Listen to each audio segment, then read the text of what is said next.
ಅದಾದಮೇಲೆ ಮಗುನ ದತ್ತು ಪಡೆದಾದ್ಮೇಲೆ ಎಲ್ಲೋ ನಾನು ಸೋಷಿಯಲ್ ಮೀಡಿಯಾದಲ್ಲಿ ತೋರಿಸ್ತೀನಿ, ನಾನು ಅದನ್ನು ತೋರಿಸ್ತೀನಿ, ಅದನ್ನು ಮಾಡೋಕ್ಕೆ ಹೋಗ್ಬಾರ್ದು. ನೀವು ಮಾಡೋ ಒಳ್ಳೆ ವಿಚಾರನ ನಿಮ್ಮ ಹತ್ರ ಇಟ್ಕೊಳ್ಳಿ. ಸೋಷಿಯಲ್ ಮೀಡಿಯಾದಲ್ಲಿ ಮಗುನ ಏನಕ್ಕೆ ತೋರಿಸಿದ್ರಿ?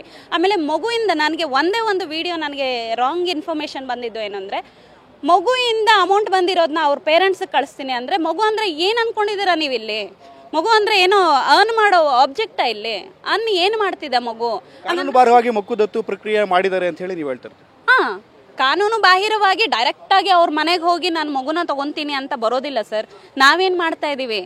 ನಾವಿದ್ದೀವಿ ಅಂತ ಮಕ್ಕಳ ರಕ್ಷಣಾ ಘಟಕ ಇದೆ ಅಲ್ವಾ, ಮಕ್ಕಳ ನಿರ್ದೇಶನಾಲಯ ಇದೆ ಅಲ್ವಾ.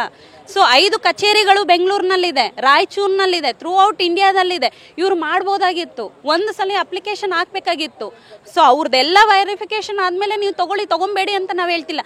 ತಗೊಂಡಾದ್ಮೇಲೂ ನೀವು ಎಲ್ಲೇ ಆಗಲಿ ಮಗುನ ಡಿಸ್ಕ್ಲೋಸ್ ಮಾಡಬೇಡ್ದು.